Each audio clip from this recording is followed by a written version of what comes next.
Hey y'all, it's Naima and welcome back or welcome to my channel. So in today's video, I decided to vlog the University of Georgia's new dog event for you guys, for any upcoming UGA students, for any UGA alumni, and just for anyone who wants to watch. Admittedly, I did film this like over a month ago and I forgot to do an intro and outro, but basically I'll just do voiceovers throughout the video and captions, so I hope you guys enjoy. Go Dogs!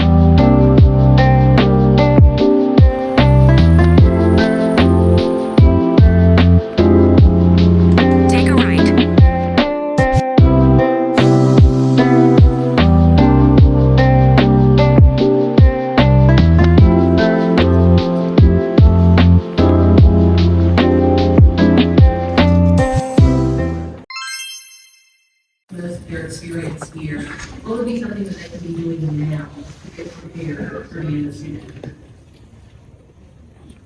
I may have gone a little bit off script. I knew you were first. I just want to say imposter syndrome is so real, and I think when you're coming to a university like Georgia, you go from being probably a really big fish in your small pond to a very, very small fish in a very big pond. And so it was super, just there was so much to do. It was rich in just opportunity and new people and new places. And I was a little bit like starstruck at first when I came here, and I was like, I don't know what I'm doing. I somehow tricked them into letting me be here. And so I just want y'all to know that it's okay to feel that way, but the advice I would give you is twofold. First of all, you belong here. And whenever they used to ask this question on panels, and I'd be like, oh my gosh, when I used to have imposter syndrome, and then I'm thinking about it, I'm like, no girl, you're still there. To this day, you feel it. I'll be in my office, it's a human rights research office, and so I'm like the public relations girl, so I'm like running their Instagram, and so I'm playing on Canva, and people next to me are talking about like nuclear war, and I'm like, oh, like, I'm not smart enough to be here right now, but hey, you are here for a reason. You are doing the things you're meant to be doing. Whatever role you are playing is the role you are meant to be playing, and you're playing it well, so believe that. Second of all, it's kind of hard to remind yourself of that sometimes. So surround yourself with people who will do it for you until you can do it for yourself. And that's the best thing that I've done for myself here. My family has been so supportive of me in that way. But also, I have people here. I have my professors, I have my roommates, I have people that have led me in my student organizations that are going to be the people that remind me of that until I remember it myself. And so remind yourself, have some mantras, have some inspirational quotes on your iPhone lock screen, but also surround yourself with people who will do that for you.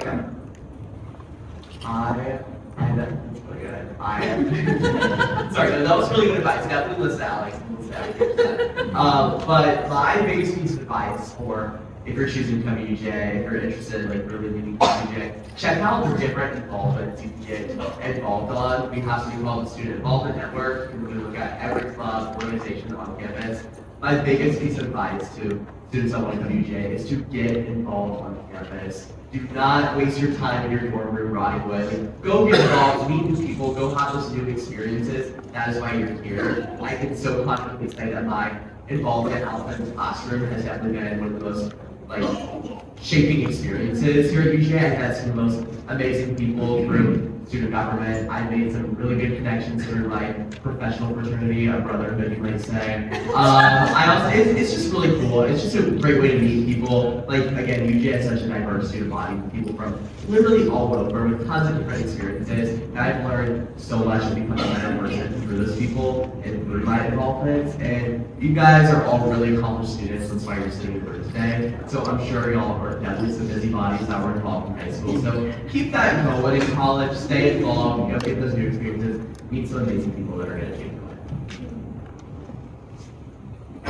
Yeah, so regarding imposter syndrome, I was waitlisted here actually. Devastating blow. It was a years in school, and then I was supposed to go to Alabama. It's really bad. Then I got here, so obviously we're on the up. But I definitely dealt with imposter syndrome. Yeah, I still do. I was like talking to them about this right before this panel. But I think definitely be gracious to yourself. You are a freshman, you're 18 years old, you have no idea what you're doing. It's an entirely new experience you've never dealt with before. But also, I think that I thought I was smart enough, I wasn't talented enough, I didn't have the skills that everybody else had, but I was like, I'm not just gonna sit here and like pout and be like, oh, I don't know how to do anything. I'm gonna prove to everybody and to myself that like I know what I'm doing. So I got involved, and even if it wasn't, the dream experiences I wanted, I wasn't a freshman working in the Senate. But I got involved in the beginning things and then worked my way up, and I learned the skills that I needed to learn. I taught myself how to use Adobe Premiere, which is like the worst thing ever, because I needed to know it, and then I got to where I wanted to be. So that part, and then also, this is a bit long piece of advice, but for my in-state students, I think I almost didn't want to go here. I wanted to move really far away. I was like, oh, I'm gonna go to New York. Oh, thank goodness I did it. Don't be scared to go home on the weekends. I think I would feel bad sometimes, being like, oh, I want to treasure a weekend here. Definitely do, but like take some time to go home with your parents and your family that loves you so much, and they will remind you who you are, and you get to be yourself. Well, I mean, you all are amazing students, and a sign of the times, whenever I was going to college, I applied to one university. I'm not sure what my parents were thinking if I didn't get into that university, but luckily I did. So, but I know you all have certainly probably applied to many universities. I'm sure y'all have gotten into many universities, and my one piece of advice to you all is to find your home, is to find where you see yourself fitting in, belonging, and thriving. I think everyone on this panel up here would tell you, we feel that place would be UGA. There's so many opportunities, and you're going to be able to get a world-class education, outstanding, interactions with faculty and other students and peers, while also having some really amazing experiences that are here, right? So, I always tell students, and of course, speaking from an engineering perspective here, is that you can get an engineering degree at many universities across the country. But not many of them will provide you the experience that you'll be able to have here. And so those are the things where, again, it's an investment of your time. You're going to graduate with a great degree, just like you would anywhere else. But what else in terms of the experiences that you have outside of the classroom, what you have. So be thinking about that while you try to make your decision. We hope you do join us here.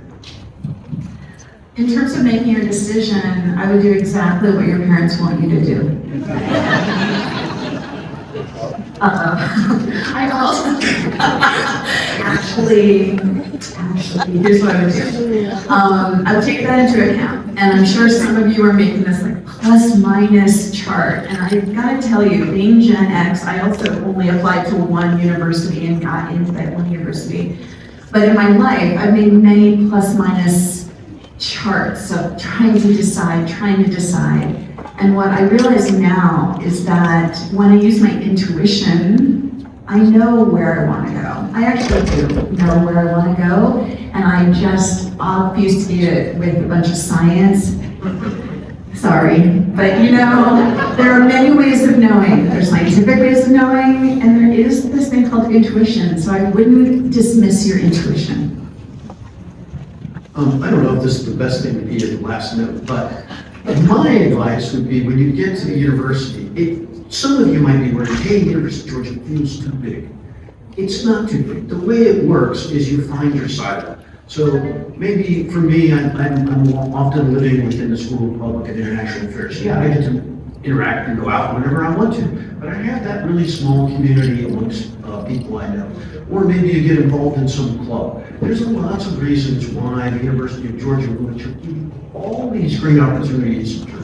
Sports, clubs, everything else is great, but it still can make it feel small. And I think you'll like it. I just want a really quick note. So not a Gen X, did apply to like 11 schools. And so I had a lot, I did have I was making the plus minus list, and I was making the pro con list, and I was really stressed because it felt like I'm making this decision that's going to shape the rest of my life, and I'm 18 and I have no idea what I'm doing. But yes, trust your intuition. My intuition was like, you're going to blow it up, and I was like, wait, let me think. And so I ended up being between Georgia and a big city school. And I was like, well, the city seems really cool. And like you said, I was like, that could be really exciting. Like, I could be this new person. This could be awesome. And that's true. But when I thought about it, I kind of got this advice where you get one life. You have one life and one story of your life.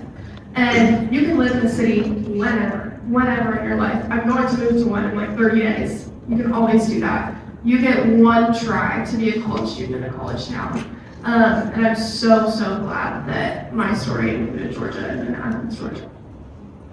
Thank y'all so much for this. As you can see, there's so many opportunities to get engaged here, whatever it is that you might be studying. The University of Georgia, I think it was last year, was the first year that our graduation rate put us in really good company of being over 90% or being 90%. There were only, I think, 9 other public universities nationwide who have that 90% graduation rate. So, as you can see, please do, let's have another round of applause for our panelists.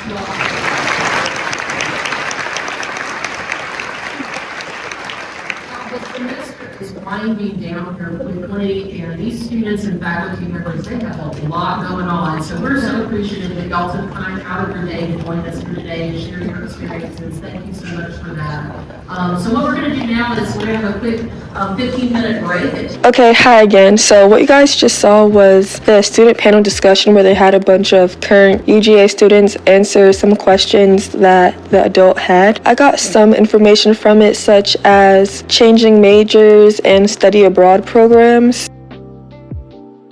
But it was nice to hear from some students. Afterwards, there was a bunch of different options that people could choose to go to. For example, going on a tour of campus, going to a mock class event, going to a financial aid webinar, learning about their alumni website, and also seeing some of the clubs that UGA had to offer. Personally, my mom and I just went to their alumni webinar and we did a little tour of campus before heading home because we did have a long drive ahead of us. If you have the time and energy, I definitely recommend you exploring more of the New Dawgs event.